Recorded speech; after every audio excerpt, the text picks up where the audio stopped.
El reloj marcaba las 3:19 de la tarde cuando Lucía pronunció las palabras que quebraron a su madre para siempre.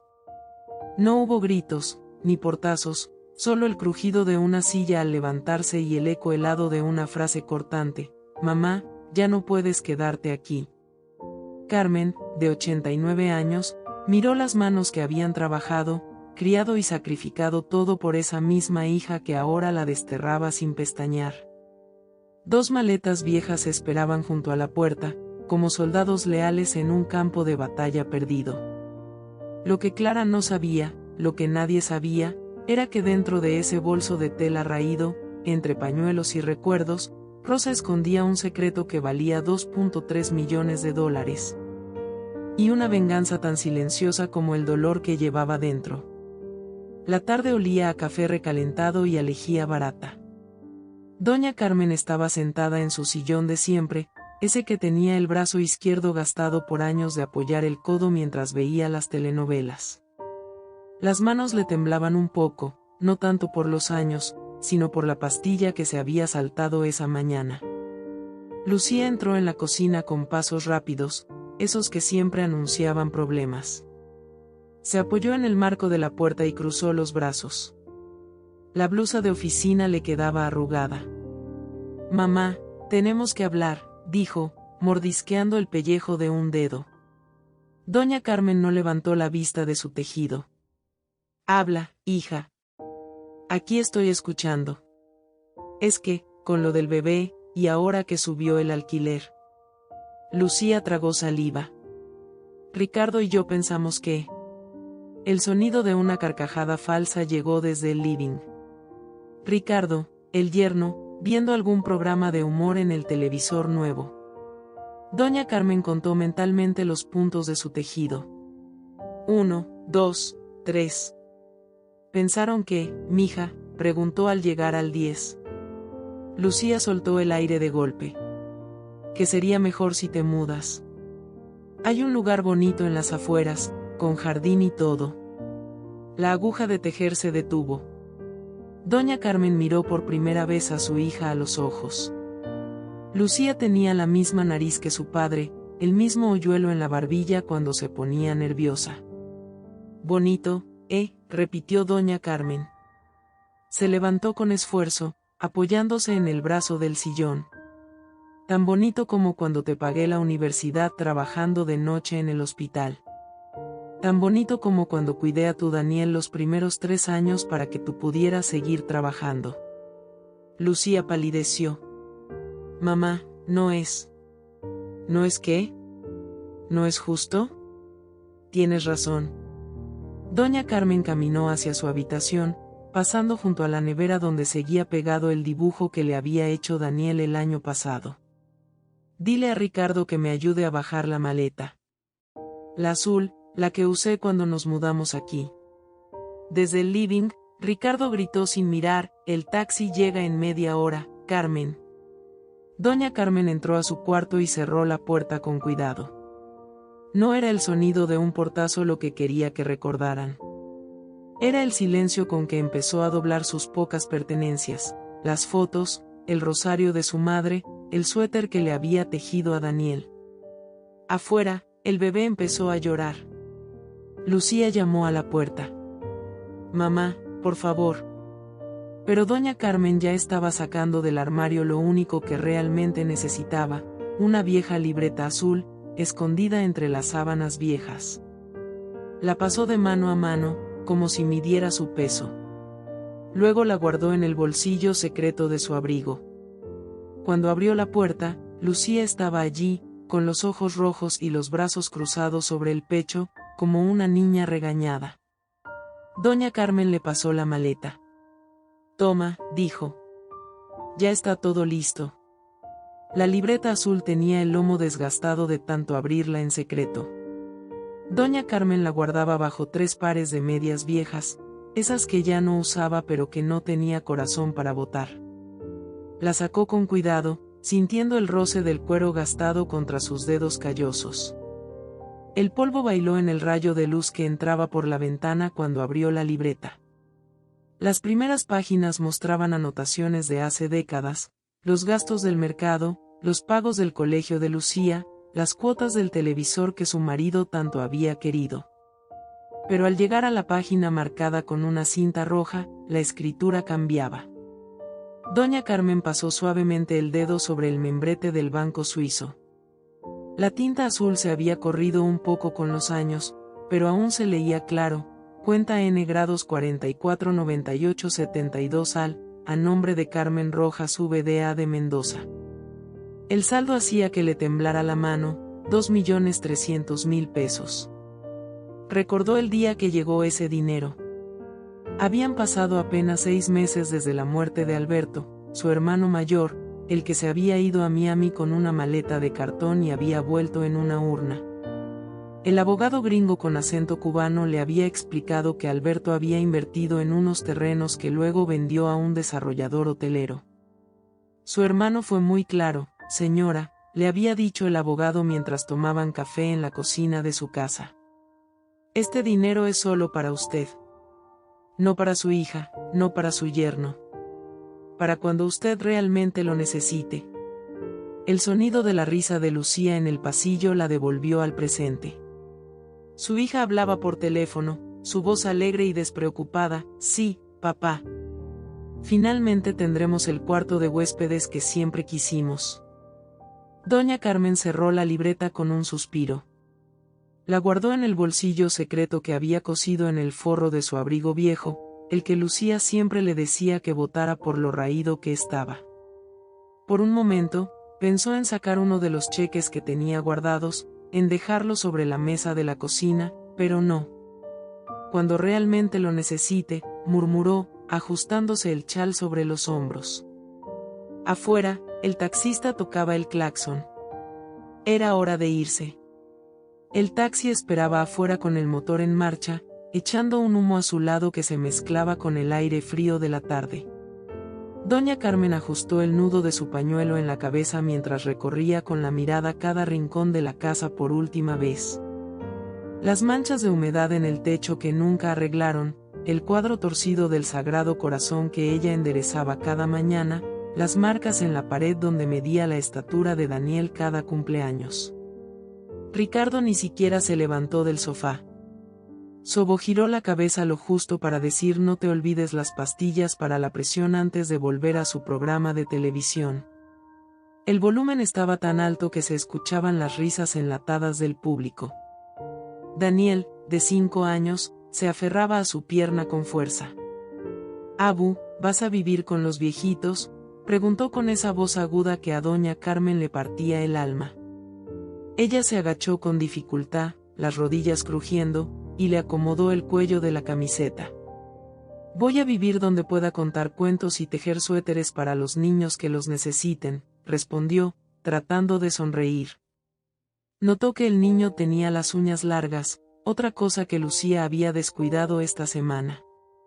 Lucía cargaba la maleta azul hasta el taxi, respirando fuerte por el esfuerzo. «Mamá, por favor, no hagas un drama», dijo al ver la expresión de su madre.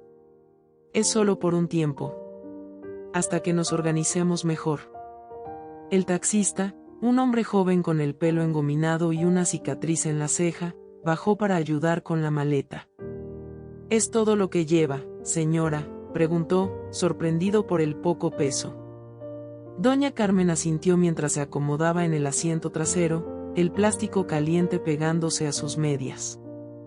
A través de la ventana, vio a Lucía quedarse parada en la acera, frotándose los brazos como si tuviera frío. Daniel empezó a llorar, pero Ricardo lo jaló bruscamente hacia adentro.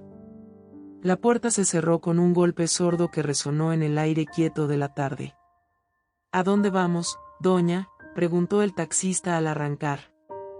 Ella le pasó un papel arrugado con una dirección escrita en letra temblorosa.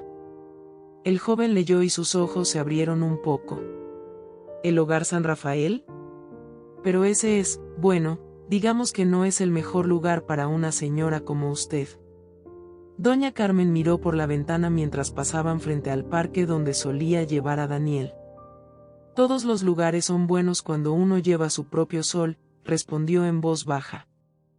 Su mano derecha buscó inconscientemente el bulto de la libreta azul oculta en su bolsillo secreto, mientras con la izquierda acariciaba el cheque que había escrito esa mañana. El hogar San Rafael se alzaba al final de un camino de tierra, su fachada descascarada pintada de un amarillo que había ido palideciendo con los años. Doña Carmen pagó al taxista con billetes arrugados que sacó de una vieja cartera de tela, negándose con un gesto amable al vuelto que él le ofrecía. La puerta chirrió al abrirse, revelando un vestíbulo donde el olor a desinfectante barato no lograba ocultar el aroma persistente de sopa recalentada. Las paredes estaban adornadas con crucifijos torcidos y carteles descoloridos que anunciaban actividades de hace meses. En un rincón, 3 ancianas en batas desteñidas jugaban cartas en silencio, sus movimientos lentos como si el tiempo mismo se hubiera espesado en aquel lugar. La hermana Inés apareció con su hábito gris y las manos manchadas de tinta, secándose los dedos en un delantal que había visto mejores días. «Buenas tardes, señora.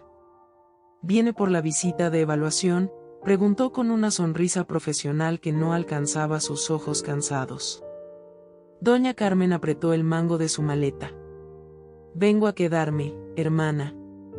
Mi familia ya no tiene espacio para mí». Las palabras le sabían a hiel, pero las pronunció con la cabeza alta. La monja asintió como si escuchara esa misma frase varias veces por semana. «Comprendo. Por aquí, por favor». La guió por un pasillo donde las baldosas faltantes dejaban ver el cemento gris bajo ellas. Las habitaciones eran celdas mínimas, cada una con una cama metálica, un armario oxidado y una ventana pequeña con cortinas de hospital. Al pasar frente al comedor, doña Carmen vio a una mujer esquelética intentando alimentar a otra que temblaba como una hoja en otoño. Los cubiertos de plástico chocaban contra los platos de melamina con un sonido que le recordó a los viejos comedores de caridad. «Esta será su habitación», anunció la hermana Inés abriendo una puerta que se resistía en el marco. El cuarto olía a humedad y a medicamentos. En la mesilla de noche, una foto enmarcada mostraba a una anciana sonriente junto a lo que debían ser sus nietos. «La señora que estaba aquí falleció la semana pasada. Todavía no hemos podido limpiar todas sus cosas». Doña Carmen dejó su maleta sobre la cama, haciendo que el colchón crujiera. Con movimientos precisos, sacó un sobremanila de su bolsillo secreto. «Hermana, antes de instalarme, necesito hacer una donación anónima al hogar. ¿Podría ayudarme con los trámites?». La monja abrió el sobre con escepticismo que se transformó en incredulidad cuando vio la cifra escrita en el cheque.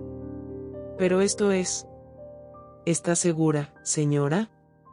Con esto podríamos renovar todo el ala norte, comprar medicamentos, contratar un fisioterapeuta». «Tiene 2 condiciones», interrumpió doña Carmen mientras se sentaba en la cama, sintiendo como los resortes cedían bajo su peso. «Primero, que nadie sepa de dónde vino este dinero. Segundo». Hizo una pausa, mirando por la ventana el jardín descuidado donde un par de ancianos dormitaban al sol, «que mi cuarto sea el que da al jardín. Me gusta ver amanecer». 8 meses después, una tarde de lluvia torrencial, el timbre del hogar San Rafael sonó con insistencia. Doña Carmen estaba en el taller de tejido, ayudando a la joven Mariana, una madre soltera de 19 años, a terminar su primer suéter para el bebé que esperaba. Las agujas de madera chocaban suavemente al ritmo de la lluvia contra los vidrios. «Voy a ver quién es», dijo la hermana Inés, secándose las manos en el delantal. Doña Carmen no levantó la vista del punto que corregía, pero sus dedos temblaron levemente cuando escuchó la voz en el recibidor. «No, por favor, es urgente. Déjeme entrar. Necesito ver a mi madre». El sonido de pasos acelerados se acercó por el pasillo recién pintado. Lucía irrumpió en el taller empapada, con el pelo pegado al rostro y los ojos desorbitados. Llevaba a Daniel aferrado a su cadera, el niño escondiendo la cara en su cuello. Detrás de ellas, arrastrando una maleta con ruedas rotas, venía una adolescente que doña Carmen no reconoció al principio, su nieta mayor, Sofía. Ahora con el pelo teñido de un rubio deslucido y los brazos cruzados sobre un vientre apenas abultado. «Mamá». Lucía gritó, como si las palabras se le atragantaran. «Nos echaron del apartamento. Ricardo nos abandonó, se llevó todo el dinero. No tenemos dónde». Su voz se quebró cuando finalmente miró alrededor. El taller estaba lleno de mujeres de todas las edades, ancianas tejiendo bufandas para los sin techo, jóvenes madres aprendiendo el oficio, voluntarias organizando lanas de colores. Las paredes, antes descascaradas, ahora estaban cubiertas de estantes con hilos y fotografías de los proyectos terminados. En un rincón, un cartel decía Taller de Doña Carmen, hilos rotos, vidas remendadas. Doña Carmen terminó el punto que estaba haciendo antes de alzar la vista. Sus ojos se encontraron con los de Lucía, luego bajaron hacia Daniel, que estiraba sus brazos pequeños hacia ella. El niño tenía la misma camiseta sucia de la última vez que lo vio, pero ahora le quedaba grande. «Hay una tetera caliente en la cocina», dijo doña Carmen por fin, señalando con la aguja hacia el pasillo. «Y en el armario del pasillo hay ropa seca que le puede quedar a Sofía». Notó cómo su nieta mayor se ruborizó al ser mencionada, protegiendo instintivamente su vientre con las manos. Lucía abrió la boca para hablar, pero solo salió un sollozo ahogado. Las lágrimas le corrían por la cara mezclándose con la lluvia. «Mamá, yo no sabía que todo esto era tuyo. Podríamos». «Tuyo no», corrigió doña Carmen suavemente mientras se levantaba con esfuerzo. «De todos los que lo necesitan». Tomó del perchero un delantal limpio y lo extendió hacia su hija. «Si quieres quedarte, hay sopa que servir y camas que hacer. El trabajo no falta». Lucía miró el delantal como si fuera un objeto extraño, luego a su madre, luego a su hijo que ahora lloriqueaba de hambre. Con manos temblorosas, tomó el delantal y se lo ató sobre la ropa mojada. El gesto era tan familiar, cuántas veces había visto doña Carmen hacer lo mismo en su cocina que por un momento pareció retroceder 20 años en el tiempo. «Ven, Daniel», dijo doña Carmen al niño, extendiendo sus brazos. «Vamos a buscar galletas mientras tu mamá se cambia». El niño se abalanzó hacia ella con una sonrisa que aún conservaba todos sus dientes de leche. Mientras salía del taller cargando a su nieto, doña Carmen sintió más que vio a Mariana acercarse a Lucía con una toalla limpia y una taza humeante. «Por aquí, señora», murmuró la joven. «El baño está al fondo. El agua caliente ahora funciona siempre». En el pasillo, Daniel jugueteaba con el collar de doña Carmen mientras ella caminaba hacia la cocina, pasando frente al cuadro nuevo en la pared una placa que decía «Donación anónima. En memoria de Alberto». La lluvia seguía azotando las ventanas, pero en el hogar San Rafael, esa tarde, nadie tenía frío. La lluvia cesó al amanecer. Doña Carmen se encontraba en el jardín del hogar, ahora rebosante de geranios y lavanda, observando cómo los primeros rayos de sol se filtraban entre las ramas del viejo roble que habían salvado de la tala. En sus manos sostenía la libreta azul, sus páginas llenas de nuevas anotaciones, gastos de medicamentos, salarios de cuidadores, materiales para el taller. Desde la ventana abierta de la cocina llegaban risas y el aroma a pan recién horneado. Lucía, con el delantal manchado de harina, enseñaba a Daniel cómo amasar mientras Sofía, con gesto concentrado, decoraba unas galletas. Mariana, la joven madre, supervisaba el horno con una mano en su vientre redondo. La hermana Inés se acercó silenciosamente, llevando 2 tazas de café humeante. «Buenos días, Carmen. Hoy comienzan las obras del nuevo ala pediátrica», dijo, siguiendo su mirada hacia la ventana iluminada. «Nunca imaginé que aquella lluviosa tarde». Doña Carmen cerró suavemente la libreta y la guardó en el bolsillo de su delantal. No necesitaba mirar las cifras escritas allí, cada sonrisa en el hogar, cada lágrima enjugada, Cada vida remendada era un número que no podía cuantificarse en columnas de débito y crédito. Los milagros, hermana, a veces vienen disfrazados de maletas viejas y corazones rotos, murmuró, aceptando la taza con manos que ya no temblaban. En la entrada principal, bajo el dintel de madera recién barnizada, la placa de bronce brillaba con la primera luz del día, Hogar San Rafael, donde los finales son solo nuevos comienzos. Y más abajo, en letras más pequeñas pero igualmente firmes, fundado por aquellos que creyeron que el amor, como el buen tejido, nunca se deshilacha del todo. Y ahora, dime, ¿qué harías tú si un día la vida te devolviera el dolor que regaste? ¿Guardarías el rencor como un arma o lo transformarías, como Carmen, en semillas para un jardín que nunca verás florecer? Suscríbete si crees que el amor verdadero no se mide en billetes, sino en las manos que se abren cuando podrían cerrarse. Comparte esta historia con alguien que necesite recordar que hasta las heridas más profundas pueden coserse con hilos de esperanza. Porque el mundo está lleno de lucias, pero también, si miramos bien, de Carmen silenciosas tejiendo milagros en los rincones olvidados.